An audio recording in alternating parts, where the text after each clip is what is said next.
Ding dong, Michael's gone, but is he really? Spoilers ahead.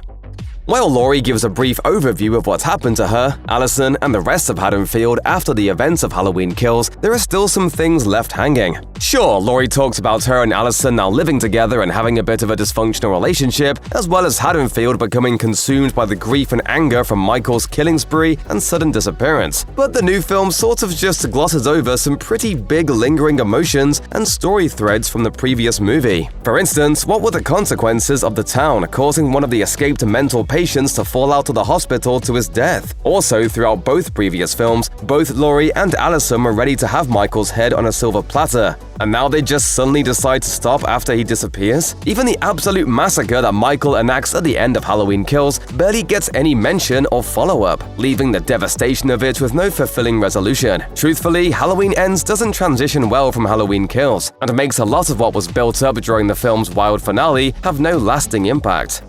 Michael Myers is no stranger to disappearing acts, since he can literally vanish in a flash if you don't keep your eyes on him. However, it's a little odd that Michael is just suddenly gone from Haddonfield without a trace after Halloween Kills, especially since he was winning. He was ripping people to shreds on the streets of Haddonfield and even got to kill Karen just to twist a knife in Laurie. So why would he leave? It frankly doesn't make much sense, since he knew Laurie was still out there and he clearly wants to put a knife in her. He looked like an unbeatable killing machine at the end of Halloween Kills, so if there was any time for him to have a final bout with Laurie, it would have been then. Plus, it's not like he went somewhere else to catch his breath for a moment. He's literally been gone for years at this point, and still didn't look like he was going after Laurie anytime soon. Sure, he looked like he was in a weakened state when Corey finds him, but come on, this is Michael Myers we're talking about. He's not the type to leave things unfinished.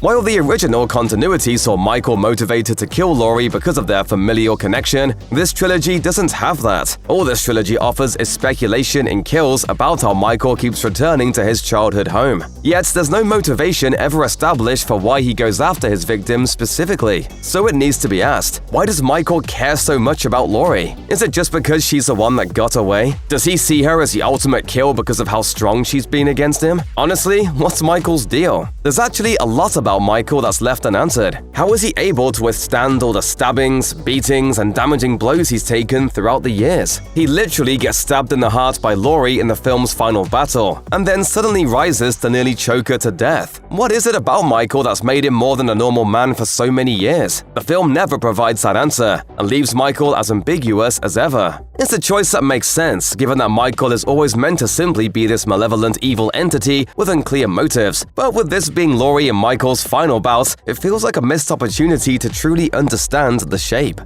Once Corey decides to give in to his more violent side, there's almost nothing that seems capable of stopping him. He enacts some kills that are nearly as brutal as, if not more than, Michael's, and even brings the big guy along for a tag team murder match. Yet it's not hard to see why Corey is near unstoppable, since the police are often nowhere to be found. Throughout the Halloween franchise, the Haddonfield police are never too incompetent, and will at least notice that people are either disappearing or being brutally killed. Here though, there's barely a mention that these people have disappeared, and Corey rarely runs into any obstacles since the police don't do too much. No one even questions if Michael is back, given the string of disappearances, or that it's all happening around Halloween. Maybe they're off dealing with a different violent occurrence in this darker depiction of Haddonfield. But how did no one really become aware that Corey's rampage was going on?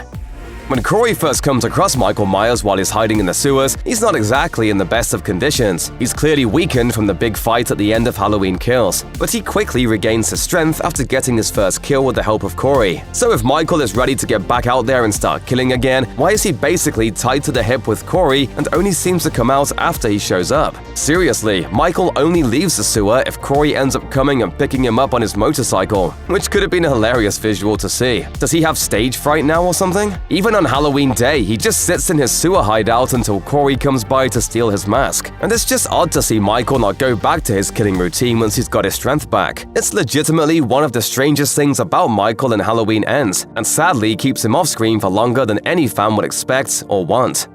Once Corey and Michael meet, they start to work together and amass a decent body count. Corey seems to help Michael regain his strength, while Michael gives Corey the power to tap into his evil side. However, you can't help but wonder by the end who was actually in charge in this dynamic. For the most part, it would seem like Corey has control since he seems slightly stronger than Michael for most of the movie and is clearly leading the kills. However, perhaps Michael was conning us all along. Corey's plan was to see him go on a destruction spree through Haddonfield before going off into the sunset with Allyson. So it doesn't really seem like his dying on the floor of Laurie's house was a part of the plan. So maybe this was Michael's plan all along. He did follow Corey to Laurie's house after Corey took his mask, and it does lead to the big finale fight between him and Laurie. Michael Myers has never seemed like much of a planner in this franchise, but maybe he's gotten wise in his old age.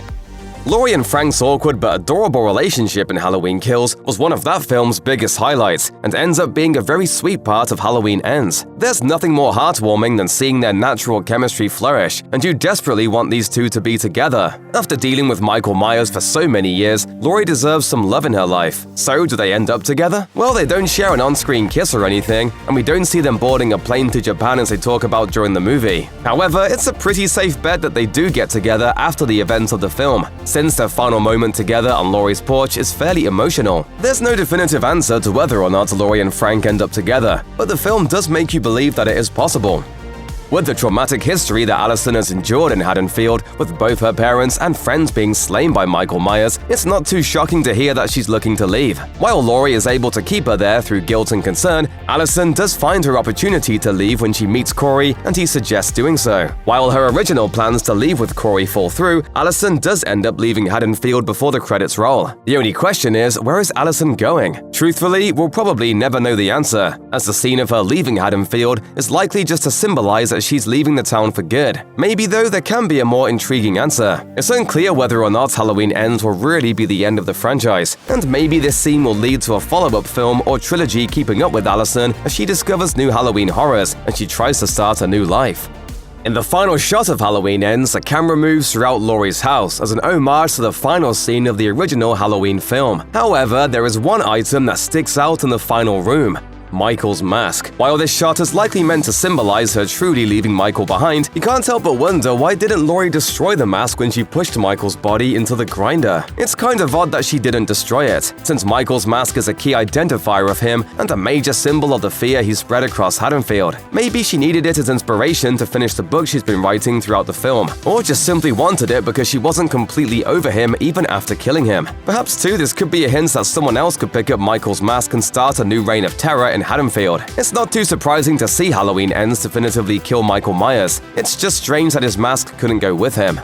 Michael Myers is dead by the end of Halloween Ends, and Laurie seemingly has moved on, so it would be pretty easy to see this as the last movie. But the film is a little shaky with its conclusiveness, creating some avenues for the franchise to return. Yeah, it seems conclusive. Michael is dead, and Laurie has left Haddonfield. However, Michael's mask just sitting on the table leaves the impression that someone else could pick it up to continue his legacy. It's extremely unlikely that this franchise will continue under David Gordon Green and Blumhouse Productions. Green said that this entry is the conclusion of his story. Blumhouse CEO Jason Blum added that the company has no more rights to make more Halloween films either. But could the franchise continue under different hands even after Michael's death? The only thing that's harder to kill than Michael Myers is a lucrative franchise. We've already seen that the franchise is willing to bring in other killers besides Michael, with Corey mainly acting as this film's killer while Michael hides in the sewers. And though Laurie is likely gone from the franchise for good, longtime fans know that she hasn't always led the films. For example, Jamie Lloyd led a couple of films, and Halloween Resurrection saw a whole new cast take on Michael after Laurie is killed.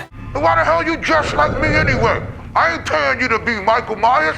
I'm playing Michael Myers. Halloween Ends might be the end of this trilogy, and the franchise as we know it. But even while it emphasizes the end and the title during the credits, it doesn't feel totally conclusive.